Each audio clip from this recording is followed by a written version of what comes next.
handsome, king-like face. Less king-like, less handsome face, I guess. It was the same intelligence from 1904 returning to Crowley in a different form, conveniently enough. And since this portal was opened, other occultists believe that other entities have come through the portal that Crowley and Roddy had opened in the fabric of space and time. Eventually, Crowley's teachings would reach unexpected figures. One of these figures was Jack Parsons, the founder of Jet Propulsion Labs. Parsons was a self-taught chemist who believed magic was the next frontier of science. That is awesome. In 1939, Parsons began reading the works of Crowley. He became so entrenched in this work, he would reach out to Crowley and become the American representative of the OTO. Parsons had completely embraced the teachings of the Telema and became one of Crowley's most dedicated students. And by 1942, Crowley had Parsons anointed as the head of the OTO's Agape Lodge in Pasadena, California. Parsons would blend occultism into his rocket developments, dancing and chanting from Crowley's poetry. Parsons credited his rocket breakthroughs at his Caltech lab, Galset, to the occult. And when the military placed a huge order for his jet-assisted takeoff boosters, that same lab was renamed, as you know it today, JPL, NASA's Jet Propulsion Laboratory. And it's, you know, unfortunately, there's just like all these links back to from the missing scientists now, and then Epstein. I almost said David Epstein. His name's Jeffrey, not David. Either way, him though. You know? During this time, Parsons would befriend a young science fiction writer. This young science fiction writer would work with him on rituals taught to Parsons through Crowley's works. That author was L. Ron Hubbard, the future founder and god of Scientology. He's not, I don't think he's actually a god really, but he's certainly a freak-ass. Parsons would create an occult compound from his home known as the Parsonage. L. Ron Hubbard would stay with Parsons at the Parsonage. That would be like me calling my house Oompaville. That would be so stupid if I did that. Y'all wanna come visit Oompaville and shit? Come on. Come on, guys. Crowley found Hubbard was a charlatan and a fraud, a con man there only to use people for his own selfish needs. While Parsons would typically trust Crowley's judgment, in this case, in regard to Hubbard, he would not. Somehow, Aleister Crowley knew L. Ron Hubbard was full of shit. In early 1946, Parsons and Hubbard began engaging in certain rituals to physically manifest Babylon, the Scarlet Woman. These rituals would be known as the Babylon Working. The belief was that they could physically manifest the Scarlet Woman, even though neither Parsons nor Hubbard were the natural medium that Crowley and Roddy had been. Crowley knew Parsons was engaging in these rituals with Hubbard after explicitly condemning it, commenting, "I get fairly frantic when I contemplate the idiocy of these louds."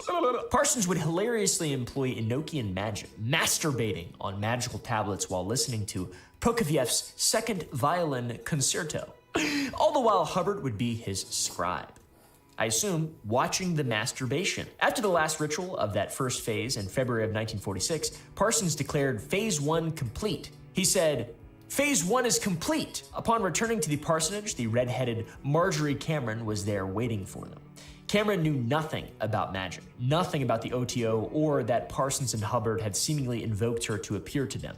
She also wasn't a believer. However, she did report her recent sighting of a UFO to Parsons, and he believed the sighting was a materialization of Babylon guiding Cameron to him. Parsons would continue now with the second phase of the Babylon Working, engaging in sex magic rituals with Cameron while Hubbard assisted. I guess that means he just sat in the corner and watched. They took inspiration from Crowley's Moonchild, his novel about magically conceiving a divine child, believing they too could magically fertilize a child through immaculate conception, an elemental child of the Scarlet Woman. The second phase of the Working attempted to shatter the boundaries of time and space to ensure the Aeon of Horus had truly emerged. After the final ritual, Parsons would claim he was a success and was given Liber 49. Fourth part of the Book of the Law. He would refer to this as the Book of Babylon. Parsons would then sell the parsonage. And then, within a year, came two things: crash at Roswell and the death of Aleister Crowley. Increasing UFOs, humanoid encounters, and entities. Within the decade, strange events started spreading across America. The label for them came later. High strangeness. It was coined by UFO researcher J. Allen Hynek in the 1970s to capture exactly this: the peculiar and bizarre and utterly absurd. As mentioned previously, shortly after the completion of the Babylon working, there was the crash at Roswell. Had Lum come through a portal in the space between stars? What else could have come through? Could the Babylon working have kept the same portal open? And was that portal responsible for the high strangeness events we would experience in the latter half of the 20th century?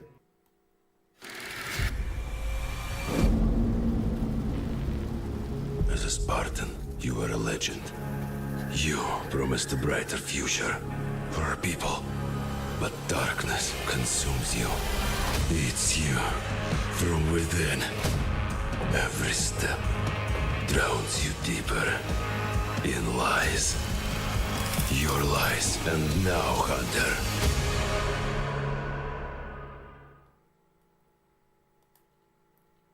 Jo, was geht? Mein Name ist Meret Mayadi. Wir sind hier gerade bei Das gemischte Doppel und befinden uns auch passend dazu an einem...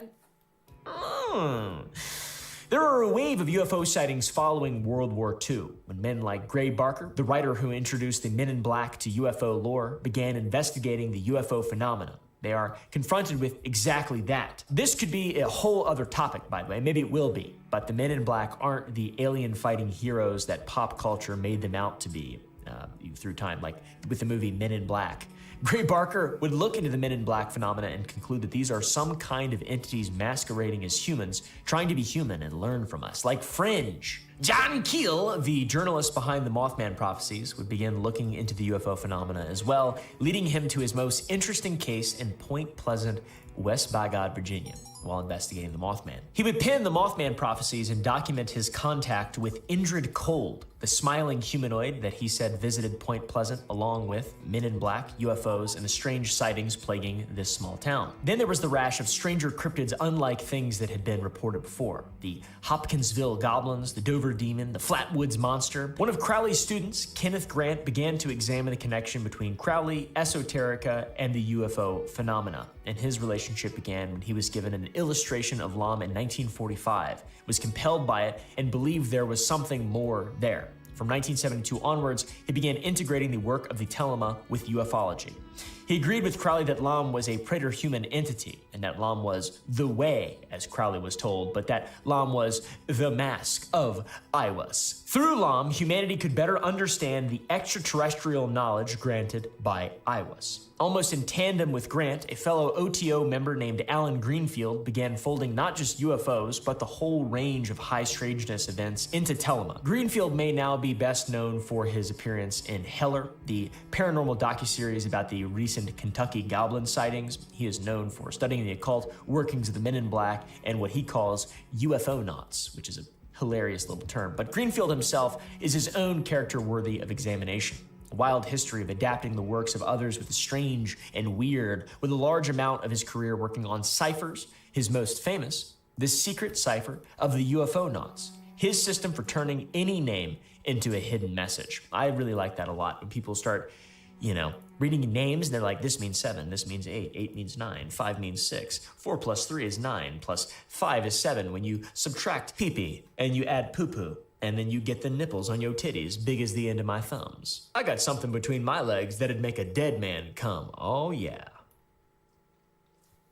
That's a direct quote from Aleister Crowley. Despite his ties to both sides of conflicts across both world wars, Crowley claimed he was always loyal to the British Crown, and that he was recruited by British intelligence throughout his life. Biographers Spence and Churton assert he was also part of this. However, the only evidence we have of this, really beyond their assertions, is the claim from Ian Fleming, the James Bond author who apparently based James Bond off of Sir Christopher Lee, the best actor of all time, one of my favorite actors. I love Sir Christopher Lee. But anyways, Ian Fleming, the James Bond author, then serving in British naval intelligence, attested that he did consider using Crowley to interrogate Rudolf Hess, which was Hitler's deputy who'd flown to Britain in 1941 over their shared love of the occult.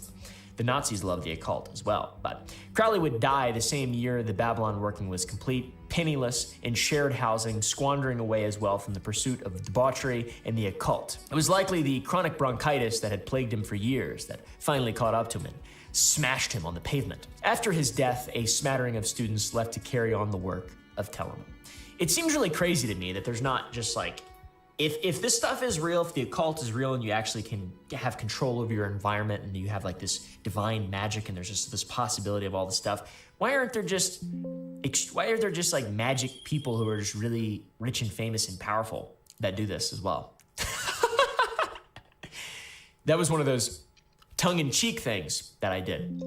You know what I'm saying, guys? It was kind of a facetious thing. There's a lot of rich and powerful evil people who think all this stuff is real and they do all this stuff. Is it coincidence? I don't know. Causation, correlation, don't even know what either of those mean. It is unknown, though, if Crowley would have approved the inside of the approach to include these high strangeness events, the ufology, into the occult. Nevertheless, as time passed, his encounter and portrait with Lam continues to fuel the conversation that Lam was an alien gray. Grant even stating that Ivas and Lam were on a continuum of understanding the telema. In the 1950s, reports that would come through that the American military and intelligence agents were in contact with an extraterrestrial being known as Afa. Sources vary on whether this was channeling or remote viewing or if this was a physical entity. Very similar name to Ivas and Anyways, former intelligence officials like David Grush have testified before Congress that people with direct knowledge told him the American government recovered non-human biologics. So there's something interesting with the AFFA, though.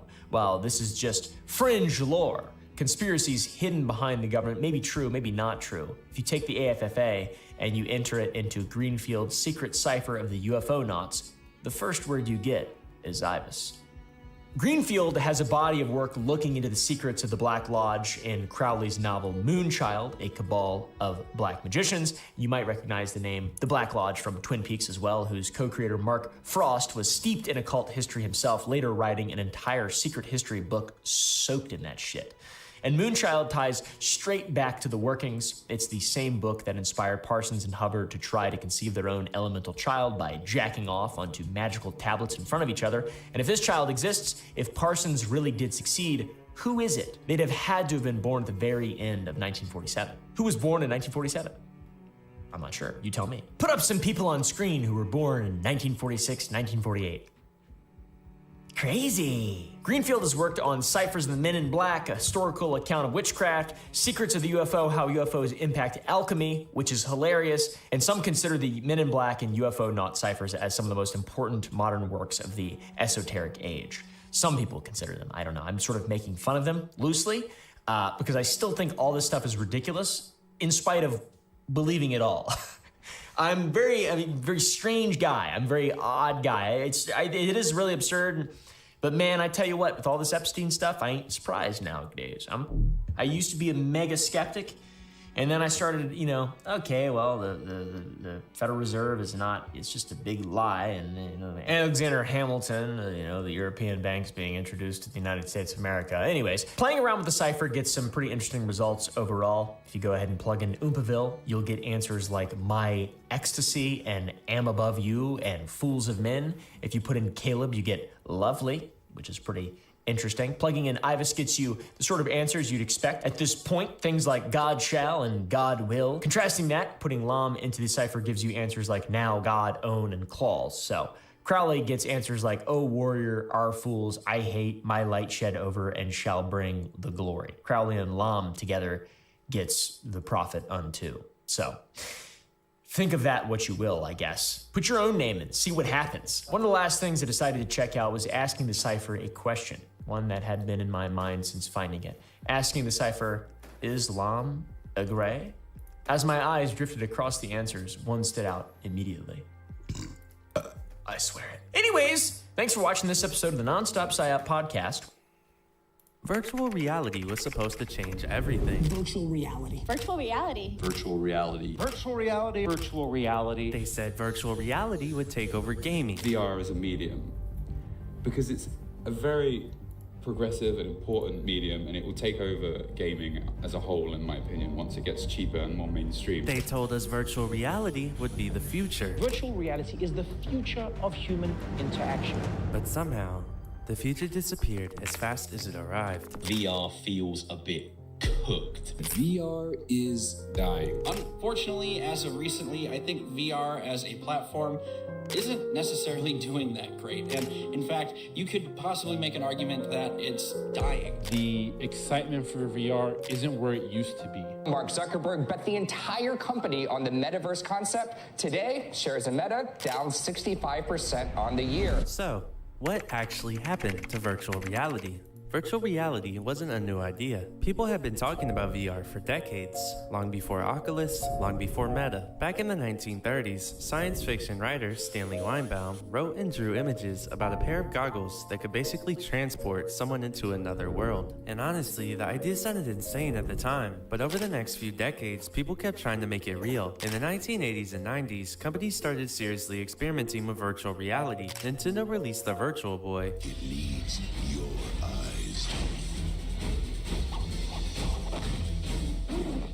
Virtual Boy. See it now in 3D. Movie theaters pushed 3D glasses and companies started chasing immersion. Suddenly, everyone wanted to dip their feet into virtual reality, but there was one massive problem. The technology just wasn't there yet. The headsets were massive, the graphics looked horrible, and after like 10 minutes of using it, most people felt sick. So eventually, the hype died until one company changed everything: Oculus.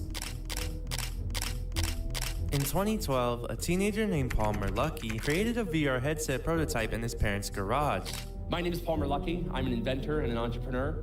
When I was 19 years old, I founded Oculus VR while I was living in a camper trailer and then brought virtual reality to the masses. So I started building virtual reality headset prototypes when I was 14 or 15.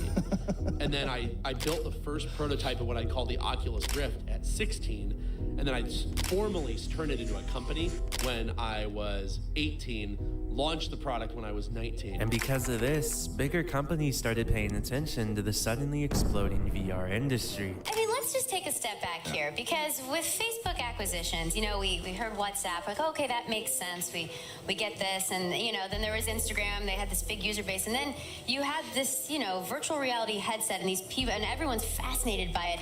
And we didn't really think Facebook. Did you ever envision that this could happen? In the beginning, when we started the company, definitely not. I mean, we had set out that we would just do this on our own way. And really, the very beginning, we just thought this would be a fun project to work on. So we launched this thing on Kickstarter, and we didn't have any idea how big it would get or where we'd go with it. But as we went along and we started to understand virtual reality more, for many of us, we started working on VR 21 months ago.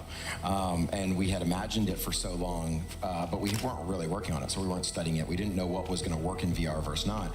And as we started to figure out what was going to work in virtual reality, it started to make a lot of sense that the communication side of VR was going to be very, very popular and a very big part of a future virtual reality platform. Take me to that. Through the steps. This happened really quickly, right? I mean, this was like, he called you in a week, and a week later, you guys had sold for $2 billion. So take me kind of behind the scenes there. So he tries it on, he takes it off, and his first thing is, so that was probably one of the coolest things I've ever seen in my life, and maybe ever will see. How can I help?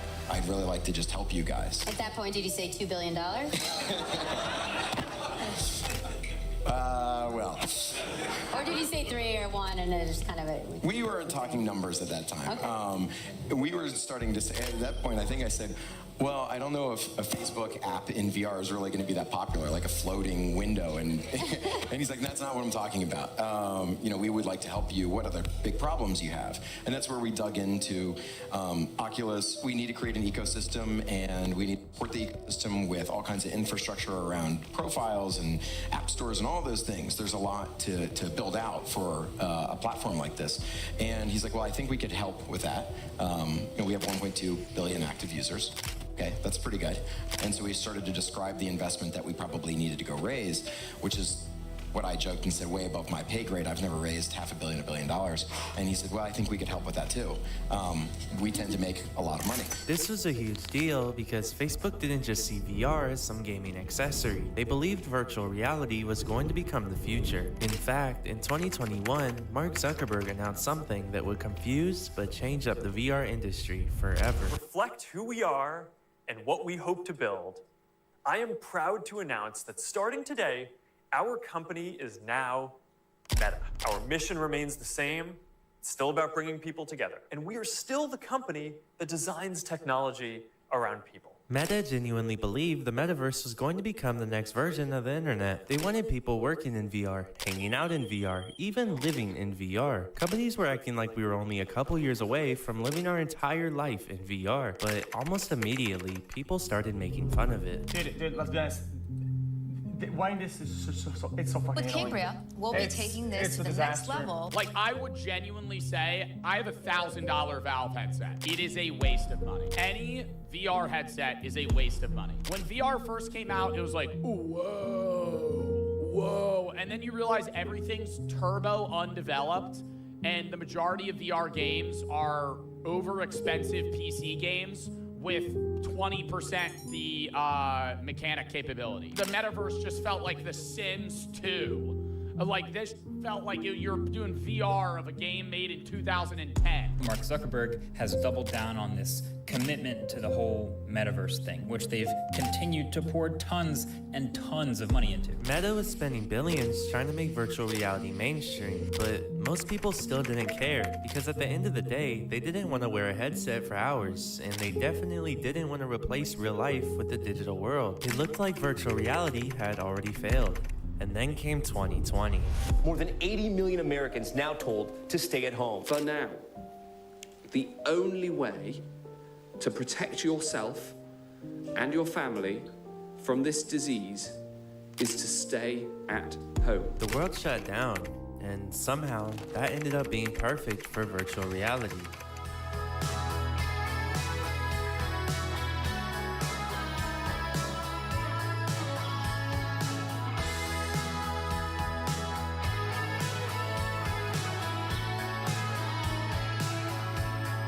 VR wasn't just some gaming gimmick anymore. It became a place people could actually hang out. And during quarantine, that's exactly what people needed. Everyone you knew had one of these headsets, and honestly, they were fun. These headsets had everything you could ever dream of. From hitting musical notes with lightsabers to brutal sword fighting battles, it felt like VR had finally arrived. But sadly, that feeling didn't last forever, because once quarantine ended, so did a lot of hype around VR. Once you played VR for a couple weeks or a couple months, it started feeling repetitive. People started going back to work, going outside again, living a normal life again, and slowly, virtual reality started fading away. Even with all these companies still releasing new headsets, none of them really felt groundbreaking anymore. It didn't feel like VR was evolving. It just felt like the same thing over and over again with a different number next to it. We were told VR would replace gaming. We were told it would replace real-life experiences. But honestly, it didn't really feel like the future people promised. It felt more like something you'd use for a couple weeks, then throw in a closet and forget about it. People went back to playing games on a normal console, watching videos on their phone, and talking to friends in real life. Because as futuristic as VR looked, most people just didn't want to live inside of a headset. So, VR stopped feeling exciting. People weren't talking about it as much anymore. You stopped seeing VR videos everywhere, and for the first time in years, it felt like virtual reality was losing momentum. And that's what brings us to today, a point where virtual reality still exists, but not as the life-changing piece of technology people thought it was going to be. Instead, it became just another gadget most people eventually stopped caring about. This has happened with so many other things before, like the Wii, the Nintendo 3DS, things that felt completely revolutionary when they first came out, but slowly faded once the excitement wore off. Honestly, VR started feeling the exact same way. Cool at first, mind-blowing even, but after a while, most people just went back to what they were already used to.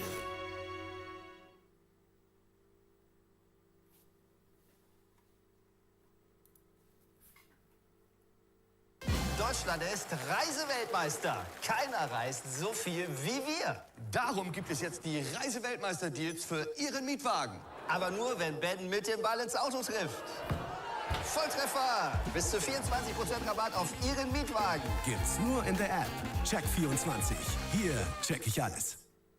Diese Firma und dieser Mann spielen eine nie dagewesene Rolle in unserem Leben. Hören Sie, bevor ich anfange, will ich etwas klarstellen. Okay. Ich habe das Gefühl, Sie sind kein Fan von Facebook. Aber ich schon. Es geht hier um Hilfe für Facebook, nicht um denen zu schaden, okay? Sie haben mir geschrieben. Worüber möchten Sie sprechen? Das Gericht ruft die Anwesenden zur Ordnung. Today's video is sponsored by War Thunder. Keep watching to learn more about the game. For as long as I can remember, I have loved conspiracies in books, movies, video games. The big reveal where everything you thought you knew was a lie. One of my favorite memories is watching this VHS copy of The Matrix.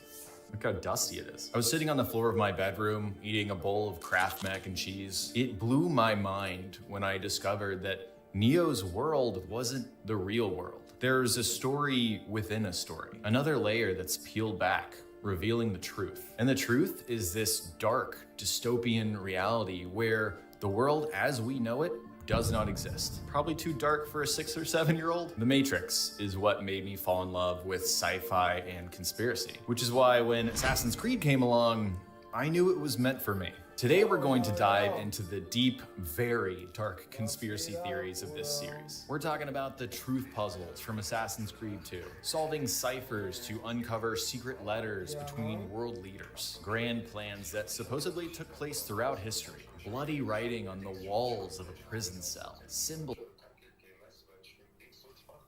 Sulzbach? Okay.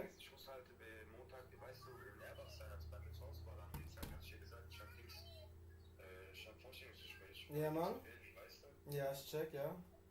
Weißt du, und ganz ehrlich, unter dieser scheiß Hitze damit zuzukommen, dann gebe ich dir lieber Tankgeld, weißt du? Ich check, ja. Sulzbach im Taunus? Nein, Mann, das ist zu weit. Sulzbach am Main, Bruder. Ach so, okay. Am Main.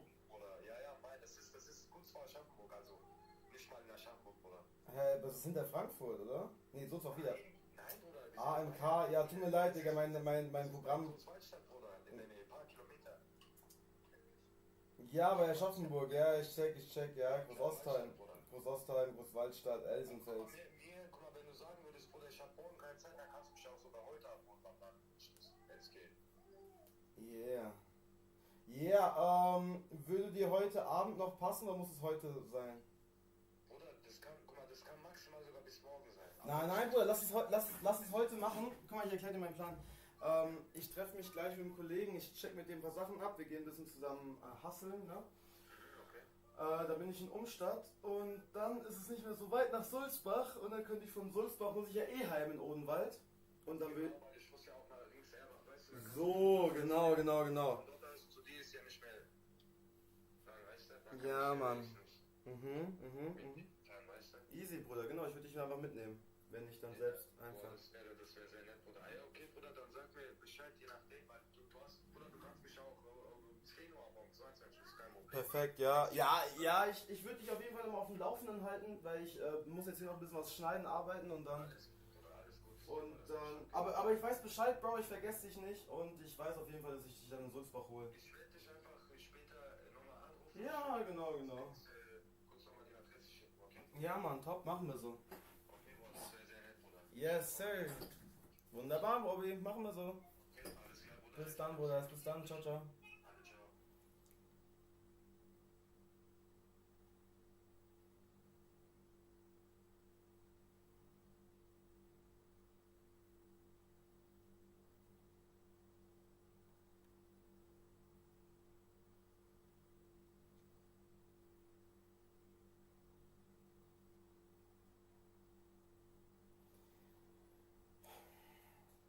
Oh Mann. Ja, also auf jeden Fall Lügnerin, deine Mutter, der die labert Scheiße.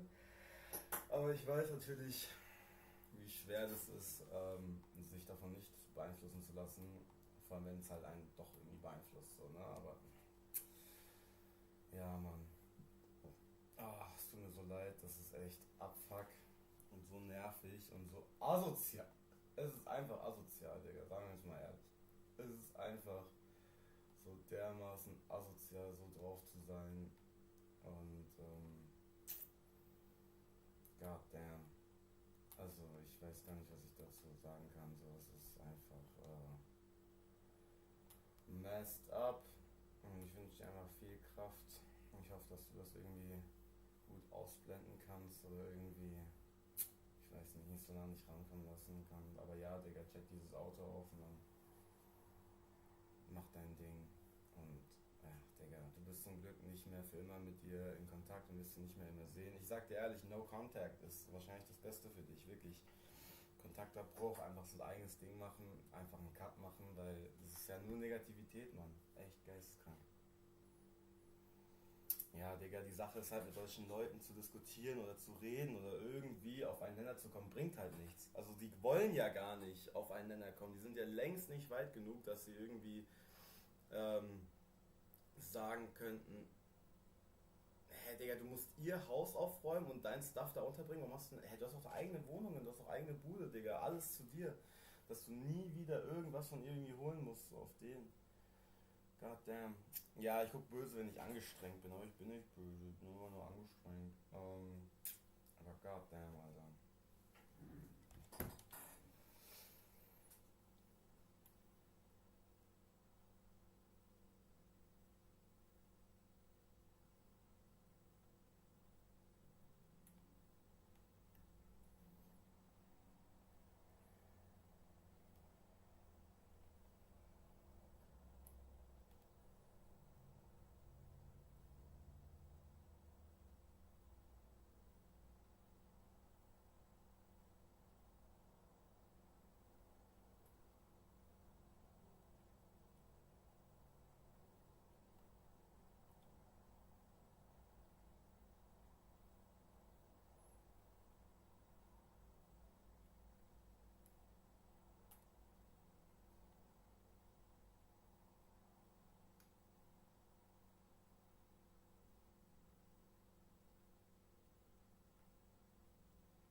symbols hidden for us to find. Who wrote them? What do they mean? And later on, we're going to take a field trip to the site of JFK's assassination, one of the biggest conspiracy theories in Assassin's Creed. There's so much going on here, and to understand it all, we have to go back to the original Assassin's Creed.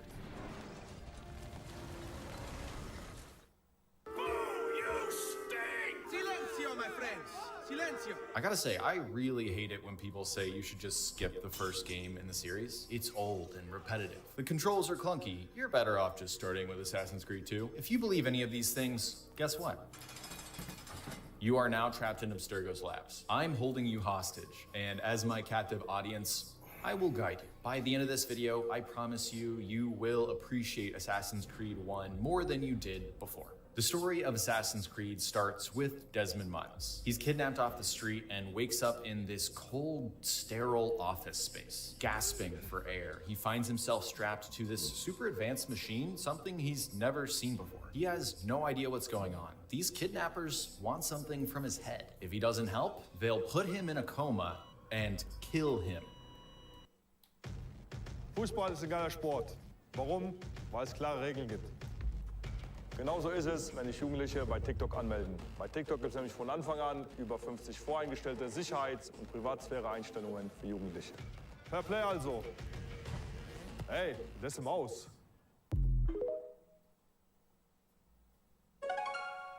So, tell us about your biggest career moment. Oh, easy. The final. 98, winning it. Well, they say once you've conquered it all, there is nothing left. But it's not true. I call it Fingerspitzengefühl. Finger what? My touch is still magical. My grip on the game has never been better. I put pressure where it hurts. I don't think so. It's all about the mindset. No chance, Kaka. All right. Thank you.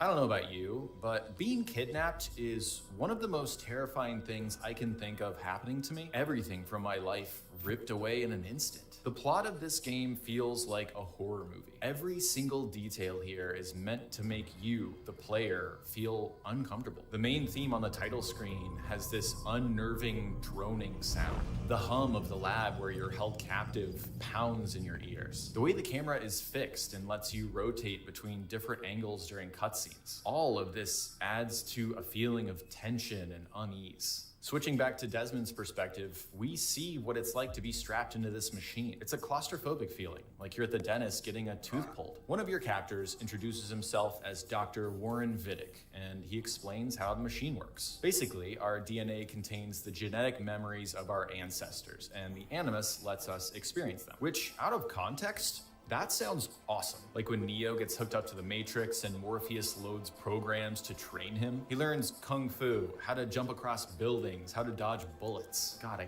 fucking love the Matrix. But this is not awesome. It is not fun to be in the Animus, at least not yet. Desmond is trapped. These mad scientists are running an insane experiment on him. If he doesn't do what they say, they will kill him. I hope I'm getting across just how dire this is, because it's such a bleak, horrific situation. To me, this is the engine that drives Assassin's Creed's conspiracy-filled story. Why has Desmond been kidnapped? What do these scientists want from him? Even when the game is like, hey, go Aura Farm as literally the coolest assassin that you've ever seen. That is really fun. But I never forget that I am Desmond. I am that guy trapped in this place. The game doesn't let you forget it either, because every now and then Desmond gets pulled out of the Animus. This is where you get a tiny bit of freedom. You get to walk around the lab, you can talk to Vidic, but he mostly just yells at you. God damn you, Desmond. His research assistant, Lucy Stillman, seems friendly enough. She'll kind of tell you what's going on, but she doesn't give away much at first. Early on, you can eavesdrop on Vidic and Lucy arguing in the conference room. This just adds to that feeling of desperation. This is all Desmond can do to figure out what's going on. Now this is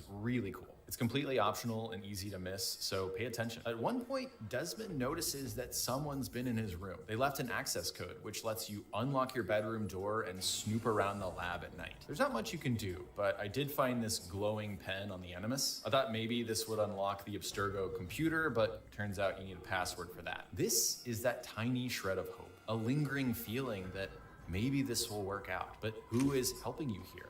What are their motives? When you're done exploring, you go to bed. This is when Desmond starts to see visions. Scribbles in bright red appear, flashing too quickly for you to recognize them. What do these symbols mean? Who left them here? And why can Desmond see these when nobody else can? Over time, Vidic and Lucy reveal what's actually going on. They work for Abstergo Industries, one of the largest pharmaceutical companies in the world. Yay, Big Pharma. Not only are they Big Pharma, Abstergo is a front for a powerful, ancient organization known as the Templars. These guys believe the world is broken. In order to fix things, the human race needs order. Humanity needs to be controlled and told what to do. Only then can there be true peace, an end to all conflict. Oh yeah, a small group of ultra-rich people enacting a new world order?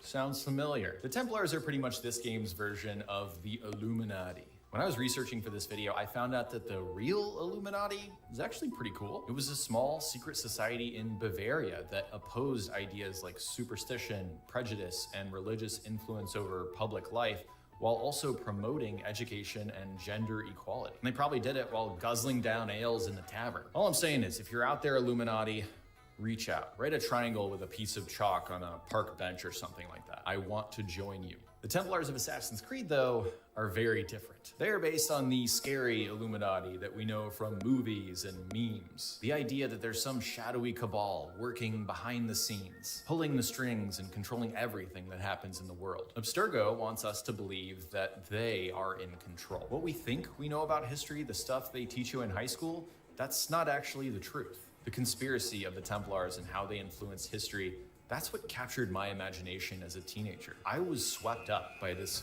web of conspiracy. The idea that reality isn't what it seems. There's something bigger going on that's more important than any of us can imagine. It made me feel like I knew the real truth. And I think that's why conspiracy theories take over people's lives in reality. They make you feel important and special, like you're part of some secret world that's been hidden from the rest of us. And they provide an understanding or reasoning behind questions that we just don't have the answers to. Speaking for myself, I think it makes me uncomfortable when I don't know what's going on. I think that's true for a lot of people. Conspiracy theories provide answers, and that's a powerful feeling. At the end of Assassin's Creed, Desmond sees that bright red glowing writing all over the place. Too much time in the Animus has given him something called the bleeding effect. And in his bedroom, Desmond can finally read the writing on the wall. He realizes it was written in blood, and it was probably left specifically for him to find. But he still has no idea what it means. Now it's time to do my best impression of Tom Hanks from the Da Vinci Code, Dr. Robert Langdon for you ball knowers. Symbology. Let's take a closer look at these symbols. This big butterfly looking thing, this is a Lorentz system. It's a complex math equation that basically refers to the butterfly effect. This guy is the Mandelbrot set, another equation which is an example of how math can be beautiful. I don't know if I believe that. The Eye of Ra, Borromean rings, Machu Picchu. Besides looking creepy written in blood, these don't connect to anything specific yet. Wait a second, there's one more symbol. Hold on. Is that the War Thunder logo? This video is sponsored by War Thunder, the most comprehensive vehicle combat game ever made. And it's available now for free on PC, consoles, and mobile. War Thunder immerses you in the center of massive battles, surrounded by detailed vehicles, realistic graphics, and the authentic sounds of war. You get to choose from 2,500 tanks, planes, helicopters, and ships, starting with the fighter jets of modern day, all the way back to the biplanes of the 1920s. Every single vehicle is painstakingly detailed and modeled down to its individual parts. Plus, all types of armor, shells, and missiles behave just like they would in real life. X-ray view gives you a precise look at where the shell penetrated, what got hit, and how the vehicle was destroyed. More than 95 million players to date have played in War Thunder's epic PvP battles, thanks to its massive content library, perfect for fans of military history. Personally, I love how War Thunder is buttery smooth. It runs on the in-house Dagor engine, which reduces lag and manages to maintain great graphics and high frames, even on older PCs. War Thunder pushes it a step further with in-depth customization, offering era-specific camos and markings for every vehicle, even ones created by the community. Now is the perfect time to jump in. Play War Thunder for free on PC, PlayStation, Xbox, and mobile by using my links in the description below and the pinned comment. New and returning players who haven't played in 6 months on PC and console will also get a massive bonus pack. This includes premium vehicles, the Eagle of Valor vehicle decorator, 100,000 silver lions, and 7 days of premium account. This bonus is available for a limited time, so grab it now. This is the main symbol I want to talk about. The Eye of Providence, the same one on the United States dollar bill. Let's actually take a closer look at the $1 bill. Turns out I don't have a $1 bill on me. Really should have done that before I started recording. It's okay. Let's pretend this is a real $1 bill I'm holding. We've got the eye on top of this unfinished pyramid with Latin that reads New Order of the Ages. This is where the New World Order idea comes from. And it's so cool to me that this is just on the $1 bill, something Americans use every single day and just don't even think twice about. The all-seeing eye first appeared 500 years ago, but the Freemasons adopted this symbol shortly after the US gained independence. And that has only fueled the conspiracies that the United States was founded by the Freemasons, and they've been influencing every single decision we've made over the last 250 years. I was out driving the other day, and I swear to you, this just happened. I didn't look it up or anything. I found a real-life Masonic lodge. It's like the universe knew I was making this video. You've got the Eye of Providence on top. I really like this black globe thing with the astrology signs wrapped around it. I live in Texas, so of course you've got to shove the Texas flag in there. There's the square and compass. This is the universal symbol for Freemasonry. Everywhere you go, you're gonna see this symbol. Notice how it's got the same overall shape as the assassin symbol. Is that a coincidence? I don't think so. Now, the Masons' beliefs revolve around freedom of thought and expansion of knowledge. They are a secret society with a hierarchy based on experience. They do weird rituals, and they created their own ciphers to communicate secretly. The Assassin Brotherhood does all of this, and I'm sure they have more in common that I didn't mention. Now I want to take a closer look at some hidden messages. This square of text here actually isn't like a word search. It's just read from bottom right to top. It reads, artifacts sent to the skies to control all nations to make us obey a hidden crusade. Do not help them. Pretty clear message to Desmond here. Do not trust Abstergo. This pyramid has the same idea. It reads, they drained my soul and made it theirs. I drained my body to show you where I saw it. Yeah, this is our mystery person's blood. It was the only way they could warn us. And then you've got your numerical codes. 13.0.0.0.0 refers to a date on the Mayan long count calendar, December 21st, 2012. This barcode on the floor has the same date, 12/21/2012. Obviously, this date is very important. There are many more symbols and messages, but I think you get the idea here. And the crazy thing is, this game ends without telling us who left these messages. We have no idea. That's it. Credits roll.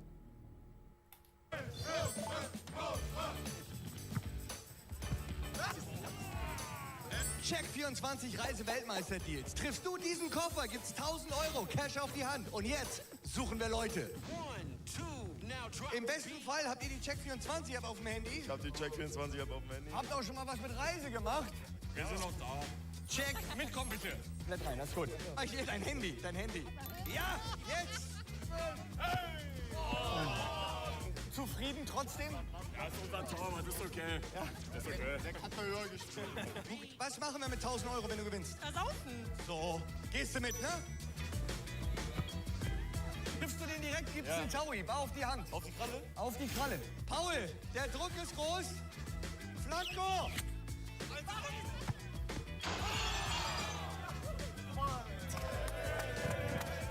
So, jetzt dein Schuss, deine 1.000 Euro. Hol dir die Kohle.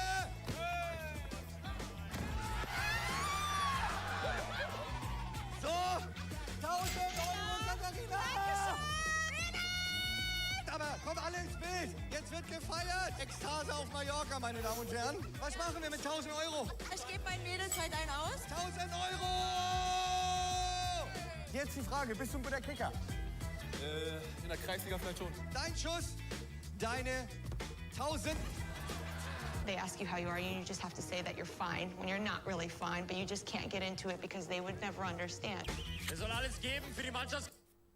The game does, however, tell us exactly what Abstergo is doing. But again, this is very easy to miss. Remember that access code and that pen left on the Animus? It unlocks Lucy's emails, and there's a ton of interesting lore stuff here. If you want more, you have to pickpocket Vidic for his pen, which I had never done this before. This unlocks his computer, and it reveals to us outside of what happens in the Animus that the Templars are looking for pieces of Eden, these powerful artifacts lost to time. And using Desmond's genetic memories of Altair, that leads them to this map, which shows locations of pieces of Eden scattered all over the world. And their plan is to launch a satellite on December 21st, 2012. And they want to stick one of these apples of Eden inside of it so that they can control humanity and enact a new world order. Literally a full-blown reset of the human race. Now let's just pretend for a second that we're back in 2007 and Assassin's Creed 2 hasn't come out yet. This game right here is a conspiracy-filled fever dream. And that's not even half of it, because if you keep checking Vidic's computer, you'll find the password to open up the conference room. This place that we've only seen through a window up till now. Inside is another computer, which has this absolutely bonkers email from Vidic's boss. We learn about the Philadelphia Project, where they tried to use a piece of Eden to time travel back before World War II to kill Hitler to prevent the war from happening. Sounds like some pretty cool video game stuff, right? This is actually based on a real-life conspiracy theory. This man claimed he saw a US destroyer turn invisible and then teleport from Philadelphia to Virginia and then back again. And to really make himself credible, he sent a copy of this UFO book to the US Navy. And he added some notes in the margins, supposedly written by aliens. Very normal stuff. Next is the Tunguska incident. Assassins destroyed a Templar facility and set off one of the largest recorded explosions in history. Again, this is based on a real-life event. In 1908, a large explosion happened near the Tunguska River in Russia, and it leveled 830 square miles of forest. Scientists believe that an asteroid exploded upon entering the Earth's atmosphere, and that caused the largest explosion since prehistoric times. This right here is what makes this series so fascinating to me. Taking real life events and conspiracies and weaving them together to create something new. And it's completely missable, this stuff. I don't know. I hope you guys think this is as cool as I do. And for the final mystery, who's been helping us? It's pretty obvious, but the game explicitly shows you. If you talk to Lucy right when Desmond hops out of the Animus, she makes this gesture.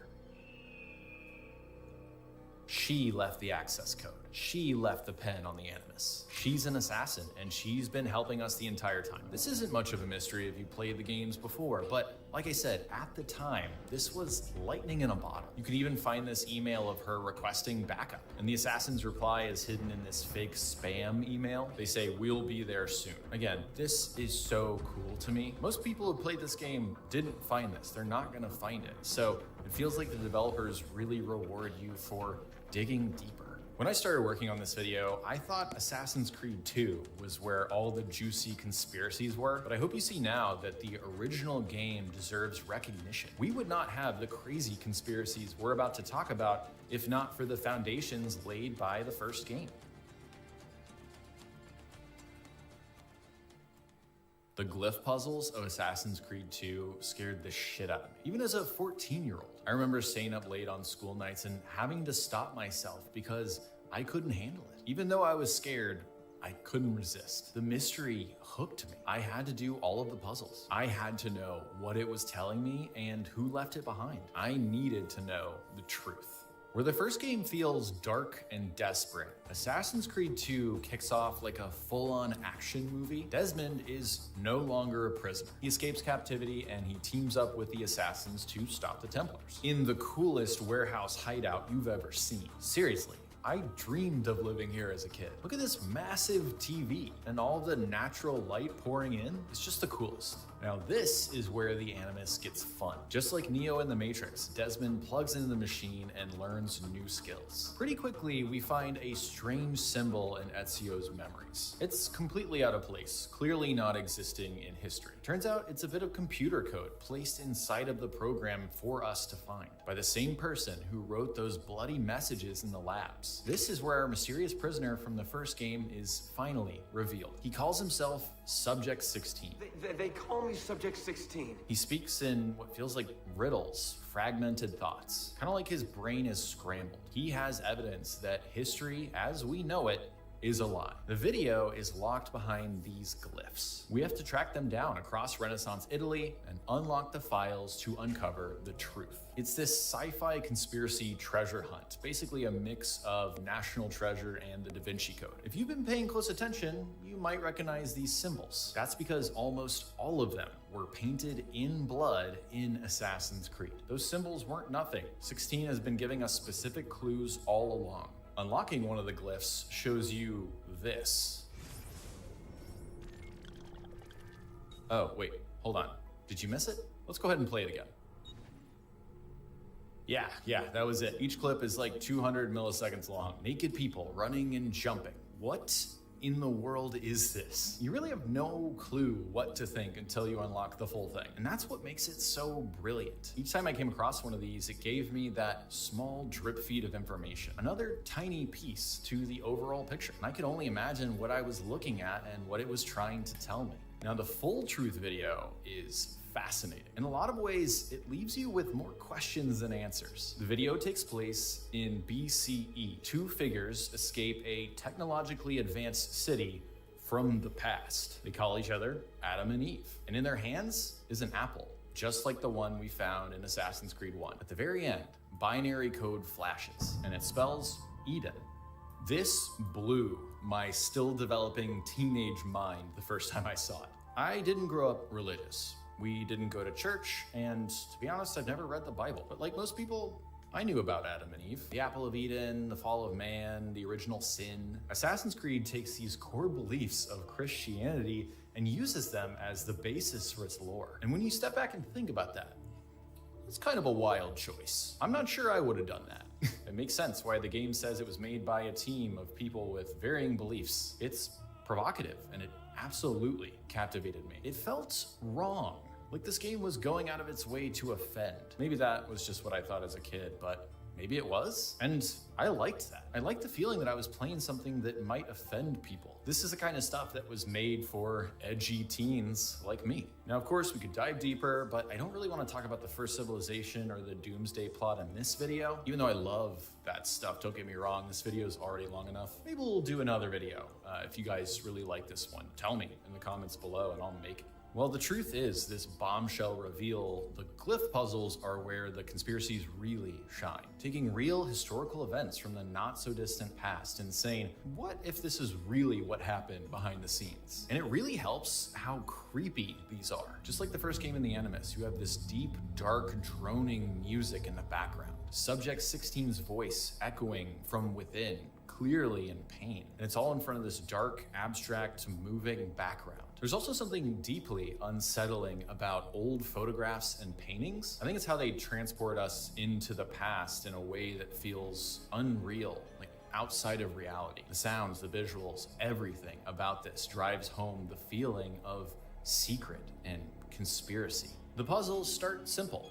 Find the apple in each of the paintings. Rotate the pieces to line up the picture. But the revelations are massive. Queen Elizabeth, Napoleon, George Washington, the great leaders throughout human history, they all had pieces of Eden. I especially love the choice of where they hid them. This is called the hidden hand gesture.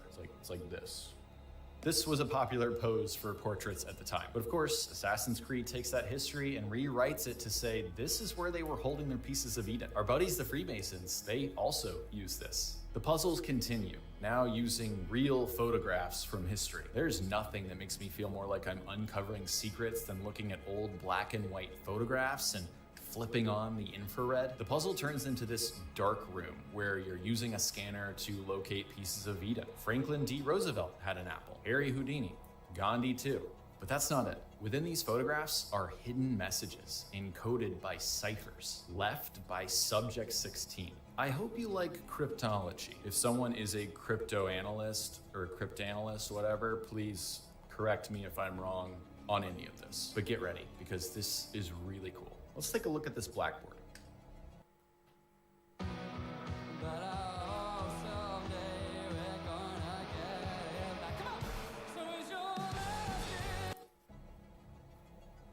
What is that? This is called a Masonic cipher. According to historians, the real Knights Templar, or the Rosicrucian Order, and the Freemasons used these ciphers to communicate. Now, I tried to solve this puzzle without help. I really did. But I got stuck because the game doesn't give you a key, and without a key, it's impossible. Luckily, if you Google Masonic cipher AC2, you find this. It's basically a geometric puzzle. Each symbol matches the position of the letters on the key. An arrow pointing down with a dot is T. A square without the left side and a dot is H. One line going up and another to the right with no dot is E. The full message reads, "The Masons brought it across the sea. George Washington passed it on," suggesting that the US presidents all had pieces of Eden. Mind-blowing. This is just so unbelievably cool to me. Most people who play this game would not go out of their way to solve this cipher. It takes a real sicko to spend time figuring this out. And just like the hidden emails in AC1,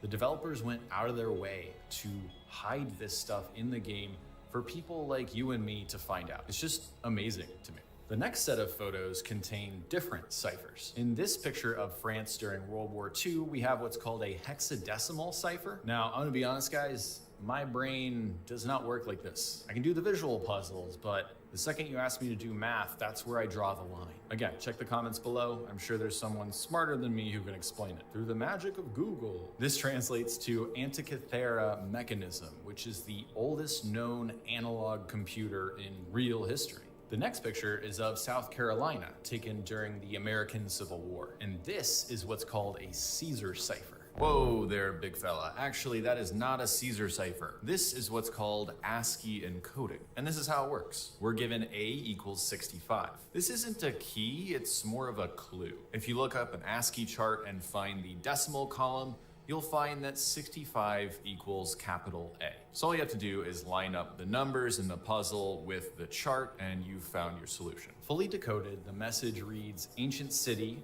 Rajasthan, India, irradiated by piece of Eden." In real life, this is the site of nuclear testing, which explains the radiation. When making this video, I was very tempted to run through every single truth puzzle and glyph and hidden message, but there are already great videos showing all of those on YouTube. I'll link one below by one of my favorite creators, The Hidden One. Instead, we're gonna focus on the highlights, the big conspiracies, and how they all link together. Throughout these puzzles, there's a central theme of the artifact's influence on religion, like we talked about before, basically explaining the unexplainable. We see Cain and Abel fighting over an apple of Eden just out of frame. We learn that Joseph Smith created Mormonism not from divine inspiration, but from Templar teachings. Jesus found the Shroud of Eden, which he used to perform his miracles. The Templars killed him and stole the artifact. And we get to see this in Ezio's story too. Templar Grandmaster Rodrigo Borgia ascends to the papacy and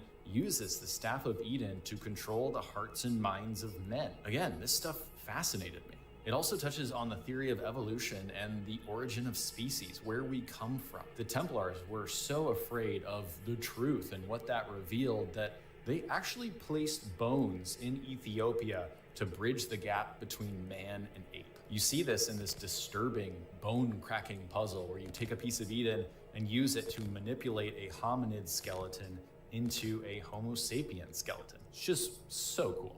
Okay, this is the moment you've all been waiting for. Most of the insane conspiracies of the truth puzzles refer to political assassinations. Harry Houdini, Gandhi, Joan of Arc, Tsar Nicholas of Russia, all killed by Templars for their pieces of Eden. But the big, huge mystery I want to focus on is the JFK assassination.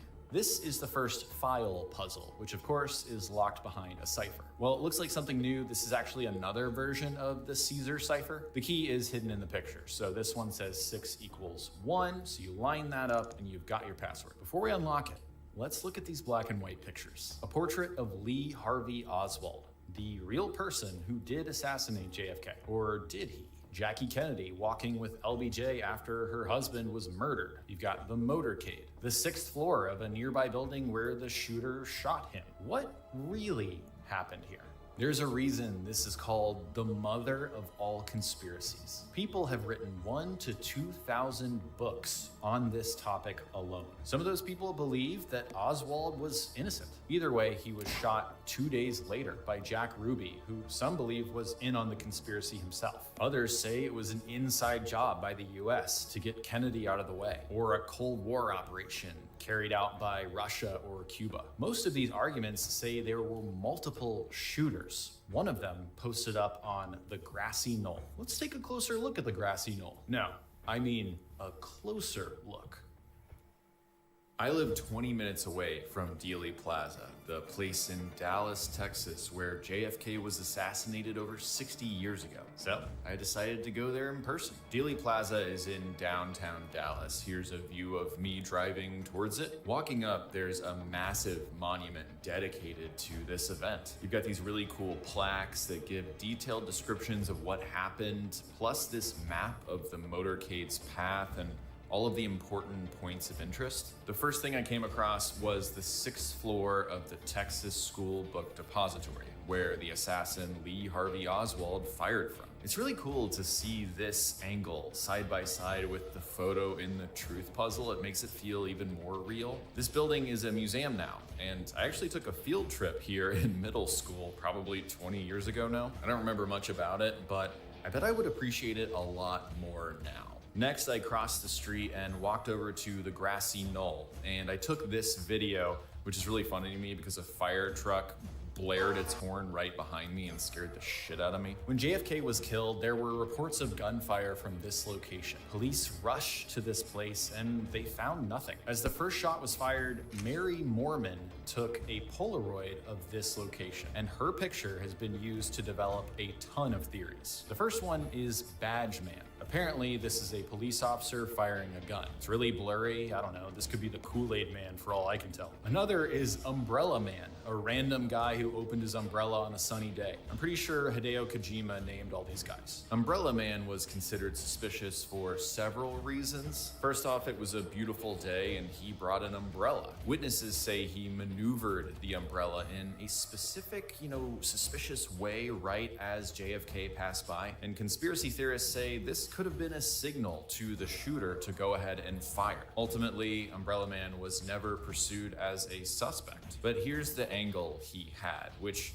was a very good view of what happened. In Mary's photo, you can see Abraham Zapruder, who happened to film the assassination. The infamous Zapruder film is the most complete view of what happened. Now, I don't have the rights to show the Zapruder film, so I did the next best thing, which is film from the very same spot. Or at least, I thought I did. I ended up filming from Badge Man's location by accident because there was this plaque of Zapruder, so I thought this is where he was. But it's okay, because this is still a great view of what happened. This is the path the motorcade took down this road, and JFK was shot right here. X marks the spot. I walked up to that X to take a photo, and it's so strange to memorialize an event like this with an X. It's almost like a treasure map marker was placed there in real life. You can also see the 6th floor from this location. So yeah, just a great angle, a great view of everything that happened. Finally, I want to share a little bit of audio that I recorded while I was there. I'm here at Dealey Plaza by the grassy knoll. I gotta say it's a little bit eerie, but I'm really glad I came back here because there is a weird sort of permanence importance about this place. The X marks the spot where JFK was shot is also very weird. There are cars just driving right over it. There's also just a ton of construction going on. So there's a weird sort of squealing going on that, I don't know, it's kind of capturing my imagination. Du hast bereits den Kostenplan deines Zahnarztes vorliegen und suchst noch nach einer Zahnzusatzversicherung, die die Kosten übernimmt? Dann habe ich jetzt den perfekten Tipp für dich. Denn es gibt da eine Zahnzusatzversicherung, die einen Sofortschutz bietet und keinerlei Gesundheitsfragen stellt. Also ganz egal, was mit deinen Zähnen schon passiert ist, hier wird nur aufgrund deines Alters und der Leistungen, die du abgedeckt haben möchtest, der Beitrag errechnet. Klicke einfach hier unten auf den Link und finde in nur 2 Minuten heraus, wie günstig eine Zahnzusatzversicherung für dich ist. Was that fun? Did you have fun? Okay, back to the game.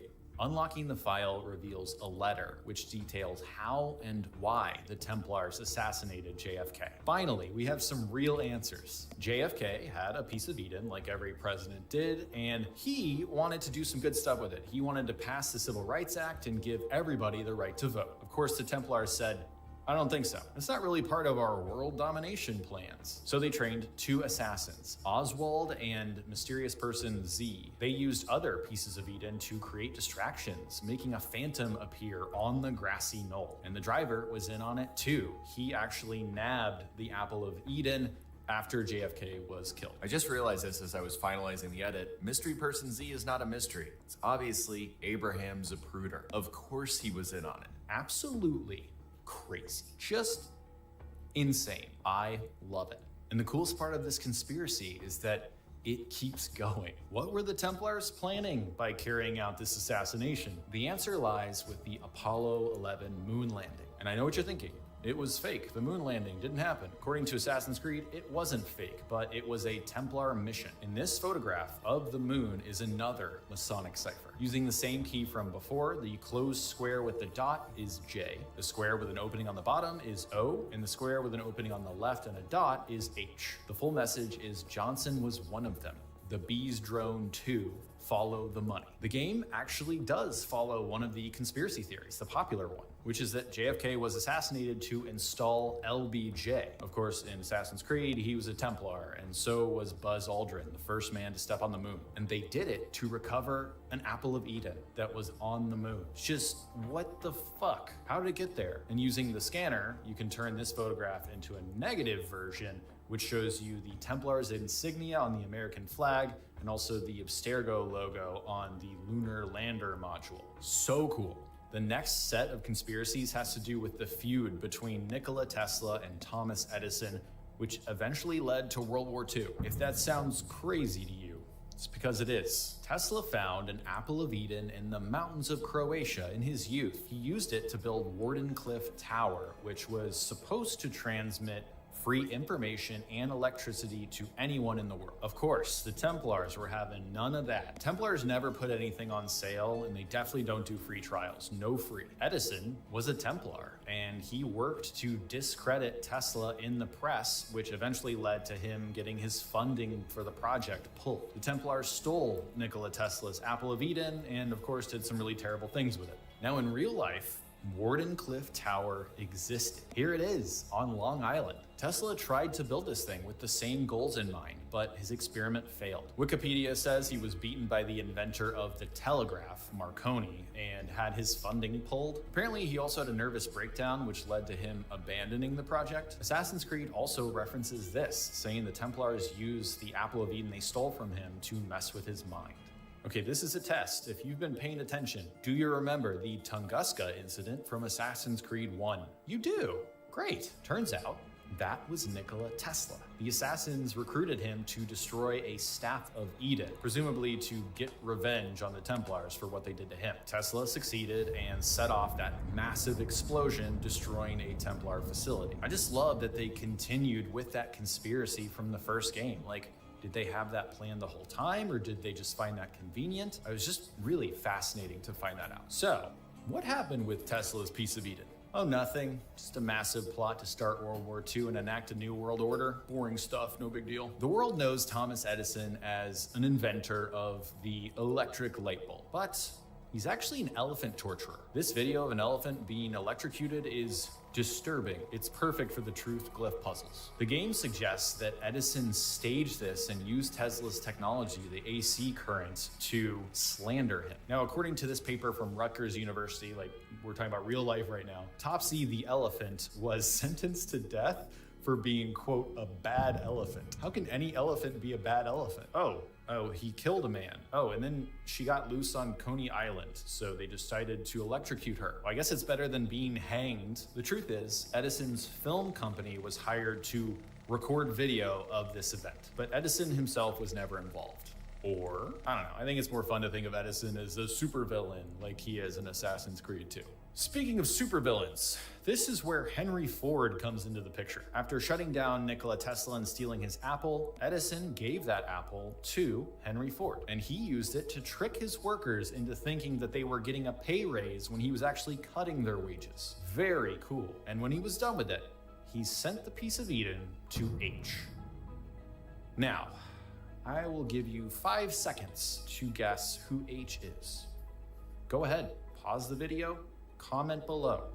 Who's H? Okay, you're back. It's Hitler.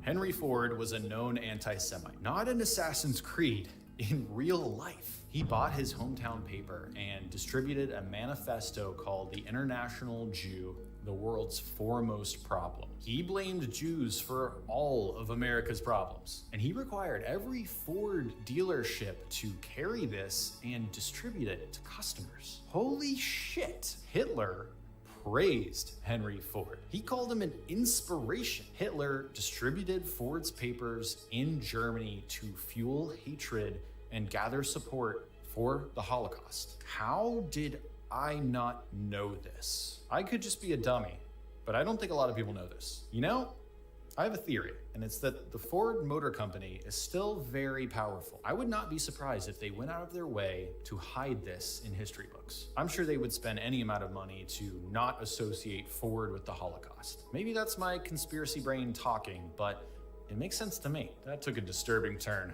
Assassin's Creed takes this real history and goes a step further. Ford sent his piece of Eden to Hitler so that he would start World War II. The plan was for Hitler to purge Europe of Jews, drop an atom bomb, and birth a new world order, a reset of humanity for them to control.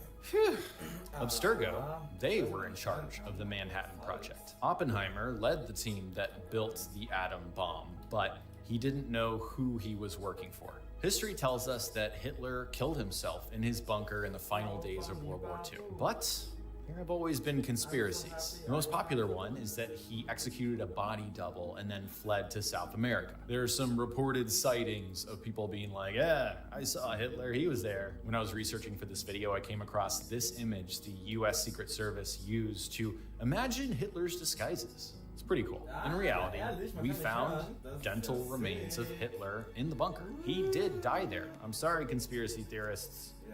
I'm going with that. So the game takes that conspiracy and runs with it. Hitler was supposed to kill his body double and deliver that piece of Eden to another mystery person called C, but his plans were thwarted. The assassins struck him as he left the bunker and took the piece of Eden. Who is C, you might be asking?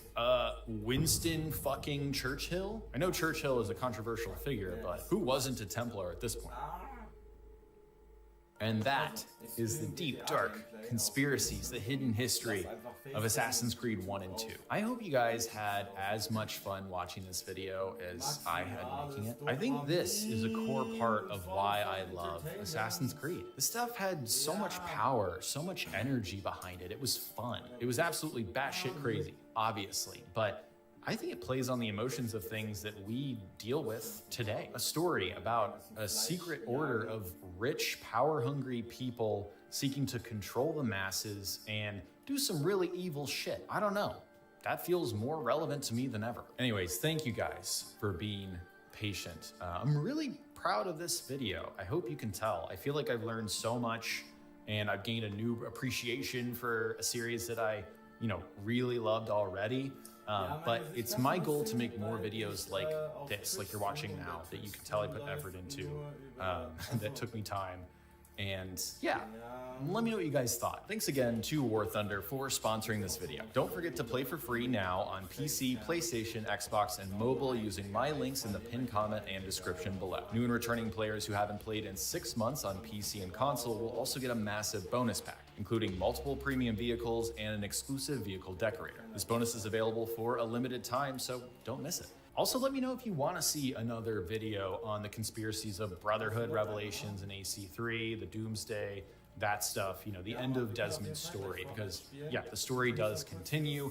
I love that stuff, so I would love to talk about it more. It might be a bit, because I've got about a month and a half of content already planned out, but we'll get there. And if you guys want to see it, I'm going to make it. Also, check out my last video. I was proud of that one too. Definitely shorter and, you know, a dedicated ad, so different, but I'm proud of that one too. I love you guys.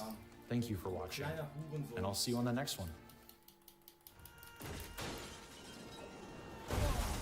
Was passiert mit mir? Habe ich dir gefehlt, Spidey? Ich verliere den Verstand. Ah, was? Der hat's überlebt? Das ist ja crazy. Okay, hold on. Warte.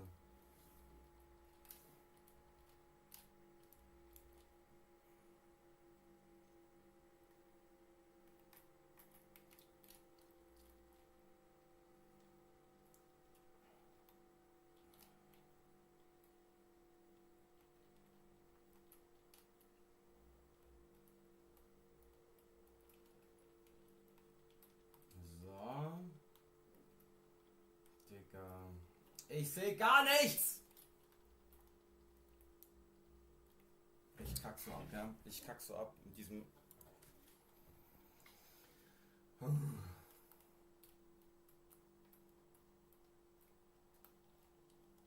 Out, get your croissants out. I actually died in an Assassin's Creed game, like multiple times. Oh my god. It's like reuniting with a loved one. How did I ever survive without you challenging combat? Well, I suppose my survival was exactly the problem. Depending on what you want from an AC, this might be a blessing, or it might be your worst nightmare. In terms of depth, it is an objective improvement, but that's not what I want to talk about. Look at it. Unity is trying to be somewhat believable. It's trying to be immersive. It's got 4 unique movesets, 6 if you count non-lethals. So it's certainly trying to be customizable too. And with its utterly stunning finisher animations, it provides the spectacle in troves. It might not be the Assassin's Creed fantasy, but it's close, it's unique, it might be better. Running out of a crowd event, another thing you'll come across in Paris are the red chests. Heavily guarded and valuable, combat may not be the wisest approach early game. I say, we take to the shadows. Paris naturally makes a standard courtyard stealth encounter something more than its predecessors through its countless interior spaces. It creates a far more thorough encounter out of an equivalently thin space, which in turn makes the chest itself more satisfying to loot. But that's a very, very minor thing. The greatest benefit is simple immersion, slowly cutting your way through an occupied building, shooting gunners from roof to roof. It's an incredibly believable assassin experience. And Arno has some innovations of his own. The Phantom Blade, a silent alternative to the pistol. Its elegance is charming.